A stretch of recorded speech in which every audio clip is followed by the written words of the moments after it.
Tercera hora informativa, les recordamos que el gobierno ha anunciado la suspensión, por ejemplo, de la actividad minera en Patás por un plazo de 30 días debido al fallecimiento, al asesinato en realidad, de 13 personas, 13 hombres trabajadores en un socavón de Minera Poderosa. Hay varias preguntas respecto a ello, hay varias interrogantes con relación a la minería ilegal y lo que sucede en nuestro país desde hace muchos años. Así que conversamos de inmediato con Paola Bustamante, directora de Evidenza Consultores.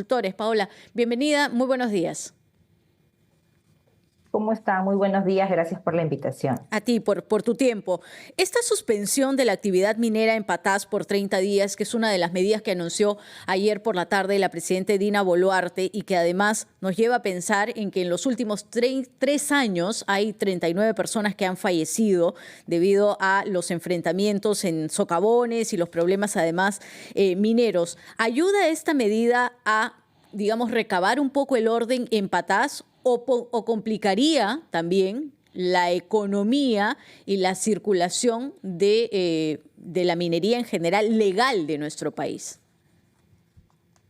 Bueno, en primer lugar, lamentar lo ocurrido. Yo creo que no hay palabras para acompañar el dolor de las familias. Sí. Y que, como bien usted ha dicho, Joana, que han fallecido ya en estos últimos 3 años 39 personas, pero lo que está pasando en Patás no es distinto a lo que está pasando en otras partes del Perú, y que están existiendo asesinatos, extorsiones y la situación de criminalidad producto de la minería ilegal. La provincia de Patás viene ya con 15 meses de estados de emergencia desde diciembre del 2023. La presidenta Boluarte ha anunciado una serie de acciones, pero concretamente la suspensión de la actividad minera. Lo que ha dicho explícitamente es que se suspende en 30 días la actividad minera en la provincia de Patás, prorrogables a 30 días más, para facilitar la instalación de las Fuerzas Armadas y la Policía Nacional en la zona. Entonces, la pregunta que yo me hago es, ¿y qué ha pasado estos 15 meses de estado de emergencia? Hemos visto una serie de movilizaciones y coberturas de medios donde han ido ministros, exministros del Interior, premier, donde se veía una movilización de las Fuerzas Armadas y ahora se plantean 30 días más. Realmente es preocupante porque sí se necesita que esta vez lo que vaya a hacer el gobierno dé resultados, ¿sí? Dé resultados. Sin embargo, se suspenden las actividades económicas formales. Se suspende la minería, que no solamente va a significar el hecho de suspender la actividad, sino los trabajos, los ingresos de las personas, toda la cadena de suministro en el entorno. Que si bien es cierto el orden interno y restablecer el orden interno en la provincia, como en otras zonas de nuestro país, es importante, ojalá que esta suspensión de 30 días, que tiene una serie de situaciones conexas que van a afectar la economía, que va a afectar el ingreso de los impuestos, que va a afectar el ingreso del canon a Patás, inclusive, ¿no? Tenga algún resultado. Paola. Porque 30 días más 30 días ya es preocupante porque permanentemente se van ampliando los plazos. Sí, buenos días, Carlos. Paola, ¿cómo está? Buenos días. Yo quería preguntarle si usted considera que estas medidas, en general anunciadas por el Ejecutivo, han sido debidamente estudiadas o han sido improvisadas.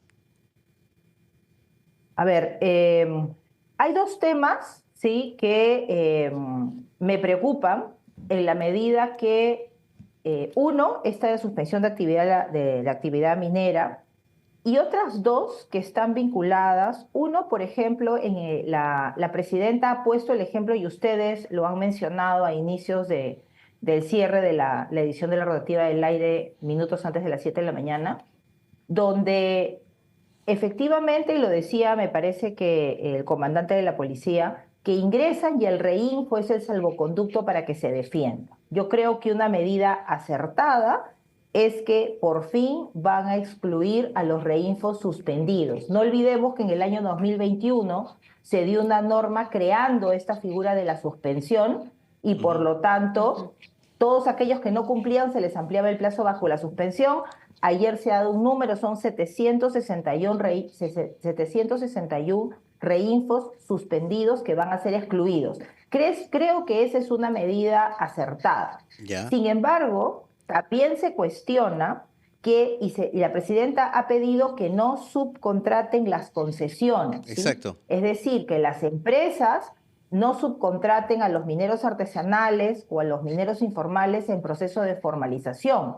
Entonces, la pregunta aquí, sí me llama la atención respondiendo a tu pregunta, Carlos, es que el proceso que ha iniciado el gobierno, y sobre todo con mucho énfasis ahora con el nuevo ministro Jorge Montero y su equipo, es que se está promoviendo más bien la firma de contratos, de subcontratos desde las empresas concesionarias con la MAPE, con los mineros artesanales e informales que quieren formalizarse para el proceso de formalización, porque la norma pide que tengan contratos. Entonces, ahí sí me genera una interrogante, porque entonces, ¿cómo se van a formalizar los 530 mineros Sí.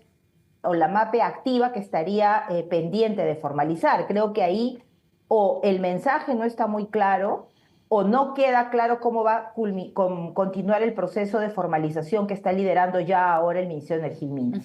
Paola, vayamos un poco también a la cadena, porque recordamos que, por ejemplo, el precio del oro sigue subiendo por factores distintos a nivel mundial, pero la minería ilegal, ¿qué tipo, o la minería, mejor dicho, en nuestro país, qué tipo de fiscalización tiene? Porque en algún momento de la cadena se está lavando este oro que sale de la minería ilegal y está llegando, por supuesto, a otros sectores, incluso a otros países, como si fuera un oro que sale de la manera formal. Y lo que tenemos en nuestro país es una situación totalmente distinta. Sí, bueno, efectivamente hemos cerrado el 2024, según la información que tenemos del Banco Central de Reserva, el costo de la onza Troy de oro es de $2.388, con un crecimiento exponencial en los últimos 2, 3 años. En el 2022 estábamos aproximadamente en 1.800 y ha subido más de $500, siendo $2.388 el cierre del 2024. Y eso efectivamente está generando esta situación de avance de la minería ilegal. A ver, en nuestro país la comercialización del oro es legal. Hay libre comercialización del oro.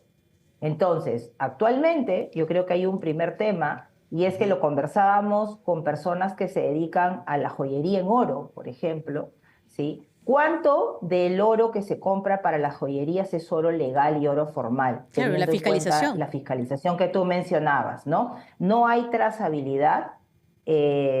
La gestión actual ha estado presentando sus propuestas en diferentes espacios, he tenido la oportunidad de participar, y han planteado una ruta de Ajá. trazabilidad del oro, donde las plantas de beneficios juegan un rol central, porque también están en el Reinfo y son a las que se recibe el oro ilegal, pero sale de alguna manera el oro legal de las plantas de beneficio.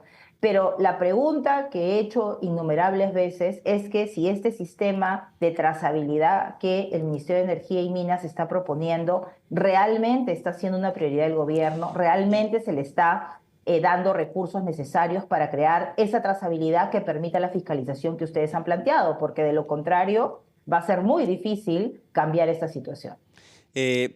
Paola, permítame cambiar de tema y hacerle una pregunta. Usted ha sido ministra de Estado, ¿cierto? Entonces, Sí. quería preguntarle, ayer se conoció un informe del Ministerio de Economía que recomienda elevar en más del 100%, 125%, el sueldo de la Presidenta de la República. Aquí hay que hacer una lectura política, evidentemente. ¿Usted considera que es el momento oportuno para tratar este tema, ¿no? O para hacer este pedido, tomando en cuenta todas las críticas que hay al Ejecutivo, a la Presidenta de la República misma, lo de sus operaciones, en fin, y en medio de toda esta situación que se vive actualmente, ¿cree usted que es un anuncio oportuno o no? Yo creo que no es un anuncio oportuno de ninguna manera. Si el Ejecutivo considera que el presidente o presidenta de la República debe tener un aumento de sus ingresos mensuales, debiera proponerlo justo antes del cambio de gobierno, para que no sea la autoridad que sale la que se beneficie de esa decisión. Yo creo que lamentablemente hay diferentes decisiones o planteamientos que hace el gobierno que no necesariamente tienen en cuenta la oportunidad para presentar estas propuestas. Yo creo que efectivamente, ¿sí? En su momento debiera presentarse una propuesta de este tipo, pero no es el momento, y quizás cerrando el gobierno para que el próximo gobierno pueda, o el próximo Congreso pueda tomar una decisión, o el próximo gobierno. Sin embargo, hoy no es oportuno desde mi punto ¿Ve de usted vista. una cuestión de frivolidad acá? A ver, yo creo que hay una desconexión, ¿sí? Yo no voy a hablar de frivolidad, pero voy a hablar de desconexión. Hay mensajes que se dan el día de ayer, el mensaje confrontacional con la Fiscalía de la Nación, creo que, por ejemplo, no ayuda. Creo que como líder máximo del Estado peruano, ¿sí? Porque el presidente, la presidenta es el líder y le corresponde liderar el país. Entonces debiera más bien ser convocante, llamar a la reflexión, plantear que el sistema de justicia funcione, que se sienten a mirar con la fiscal de la Nación, el Poder Judicial y los diferentes actores para que se combata claramente la minería ilegal, porque la minería ilegal es un delito. Estamos hablando de crimen organizado, de trata de personas, de una serie de delitos conexos, que la única manera de encontrar alternativas de solución es a través de poner tras las rejas a los delincuentes. Claro, pero Entonces, creo estaríamos que ahí hablando de una necesitamos un gobierno desconexión unido. recurrente de la mandataria. Sí, definitivamente, definitivamente. Hay una desconexión permanente con los mensajes. Creo que es importante que quienes asesoran a la presidenta pues le puedan trasladar que es importante que tome esa función de liderazgo, asume liderazgo y convoque a las Bien. instituciones en vez de estar peleando con las instituciones. Yo creo que eso es lo que se necesita y creo que es una oportunidad, y con esto cierro, Carlos, Joana. Sí. Hemos llegado a una situación ya de poco manejo o descontrol de lo que está Ajá. sucediendo con relación al crimen organizado y la minería, y esperaría, ¿sí?, con la reflexión que ustedes han hecho, que el gobierno haya pensado muy bien la estrategia que va a implementar, porque no se puede salir esta vez de control teniendo en cuenta que tenemos 13 fallecidos y que está ingresando las Fuerzas Armadas para tomar el control, que debiera ser un ejemplo de lo que el gobierno va a hacer en diferentes puntos del país, que es lo que necesita el Perú ahora. Muy bien. Paola Bustamante, directora de Evidencia Consultores, ex ministra de Estado, muchas gracias por su gentileza. Tenga usted muy buenos días, muy amable. Muy buenos días, gracias. Muy bien, señores, 7:19.